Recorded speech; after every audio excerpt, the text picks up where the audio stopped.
Welcome to the Bluffton Biblecast, where together we embark on an apocalyptic adventure through the prophets and Revelation. Though it's a daunting task, we encourage you to embrace the challenge and find captivating truths from the mysterious parts of God's Word. Thanks for joining us. I'm Jamie Steffen, and today I'm joined with Todd Dreyer and Steve Ringer, and of course, Carter Fichter doing a great job recording and editing this episode. So as we dive into chapter 30 of Isaiah, it looks like Judah might be in the hot water again. Am I correct? Yep, pretty much, Todd. Once again, they are under threat from the Assyrians. Okay, remind me, Steve, who are the Assyrians, and are they a serious threat? The Assyrian nation was north and east of Israel and was rapidly expanding. They were ruthless and, yes, a very serious threat. If you recall, God had predicted through his prophets that the northern tribes would be dispersed by the Assyrians and Judah chastised by the same group. Okay, so hopefully Judah responds by seeking the Lord during this time of threat. Is that what happened? Nope, unfortunately. A large faction went looking to Egypt for their refuge. Isaiah described them as stubborn children who carry out a plan that is not God's.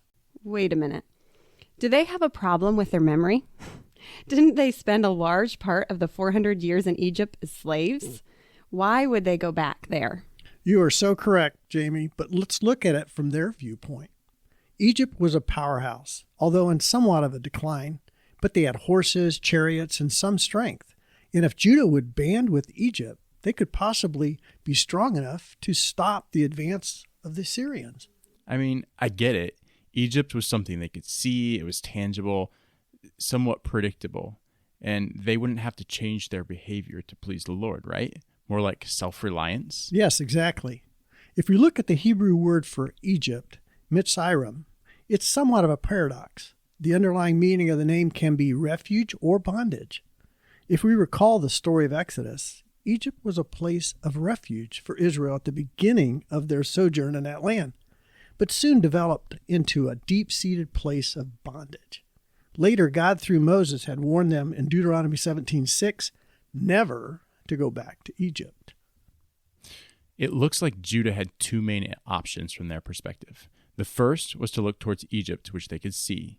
It was somewhat predictable and tangible, and they could possibly maintain some control or status quo of their current lifestyle.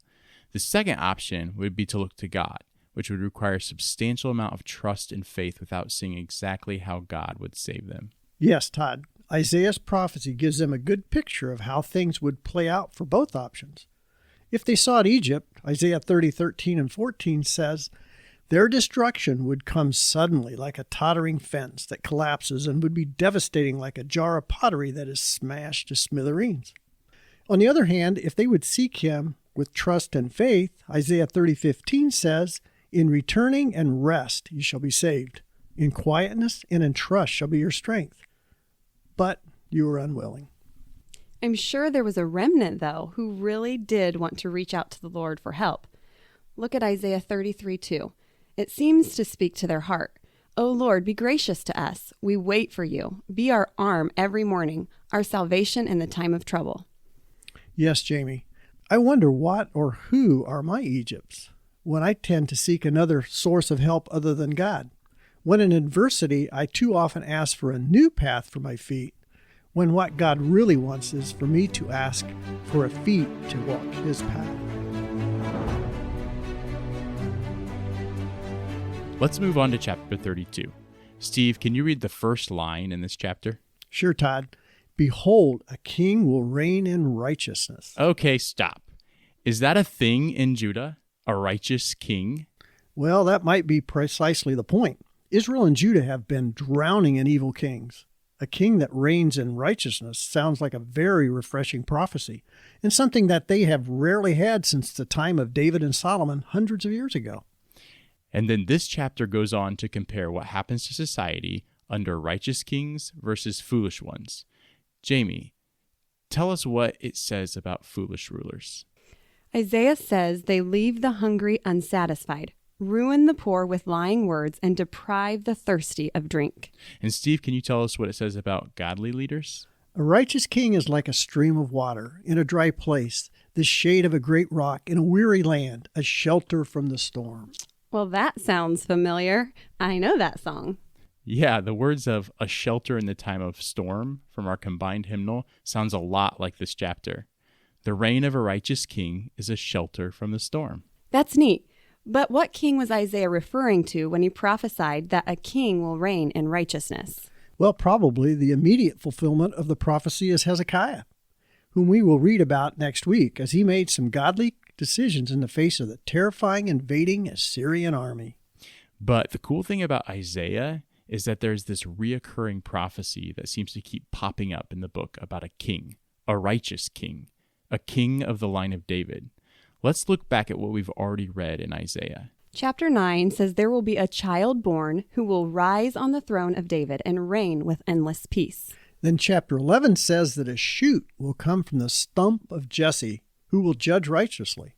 And in chapter 7, Emmanuel will come who refuses evil and chooses good. Oh, I'm really seeing the pattern.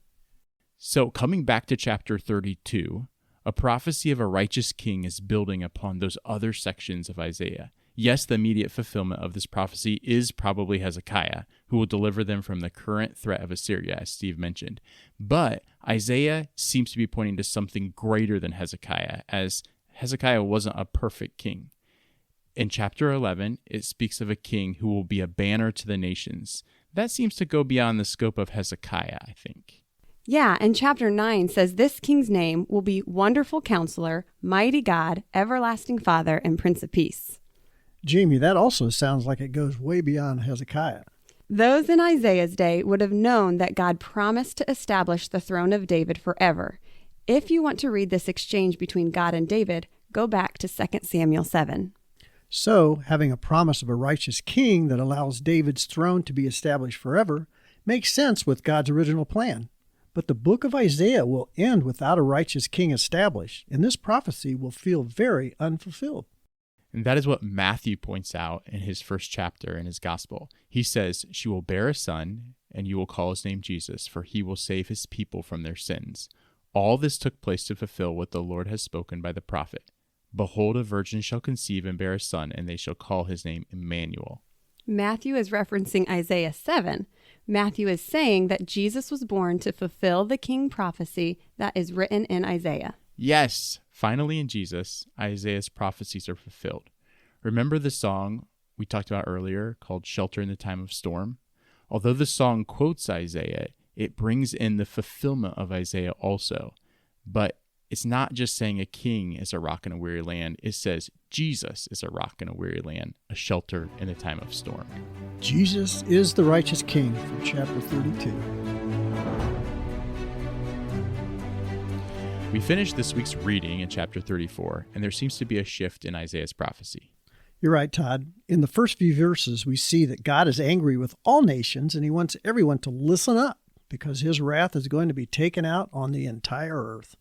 Yeah, and I think it's important to remind ourselves that not only did Isaiah prophesy to Judah about current events, he also prophesied future events that haven't taken place yet. Future events, huh? Sounds apocalyptic. So are you saying that this shift in prophecy about God's wrath on the earth might be referring to the end times? Yep, Todd, I am. It's believed that Isaiah is referencing a time of restitution mentioned at the end of Acts 3. Jesus comes back to get rid of evil once and for all through an ultimate judgment.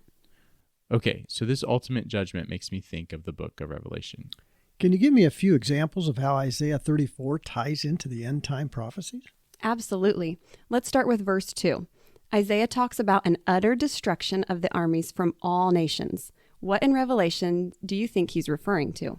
Well, it sounds to me like he's talking about Armageddon. Right. And in verse 3, it talks about stinking carcasses and massive amounts of blood.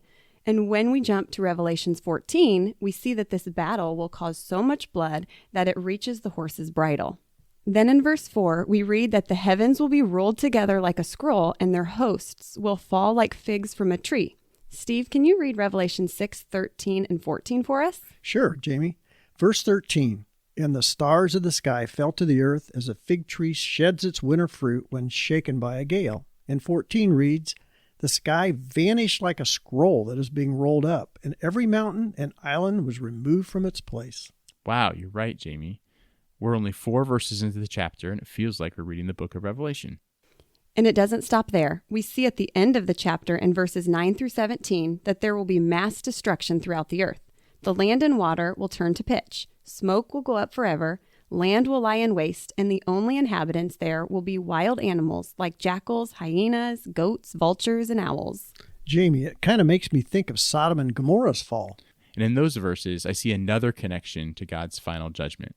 In Revelation 8, the seventh seal is open, and the angels sound their trumpets. Hail, fire, and blood come pouring down, destroying the sea and burning up all the grass. The earth won't look habitable at the end of this chapter. No kidding.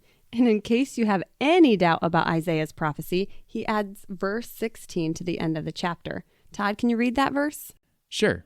It says, "Seek and read from the book of the Lord. Not one of these shall be missing. None shall be without her mate. For the mouth of the Lord has commanded, and his spirit has gathered them." So Isaiah is saying that he is writing for the Lord, and the prophecy would be fulfilled exactly as it was written. Absolutely. God's judgment is sure, and what he says will be. Yeah. It's pretty cool how this chapter in Isaiah ties directly into the book of Revelation, and it makes me excited to dive into that at the end of this year. I agree. And I think doing all this research has helped me appreciate the importance of these prophetic books. How so, Jamie? Well, they foreshadow future events that will ultimately result in a restored heaven and earth. And that's exactly what God wanted from the beginning of time.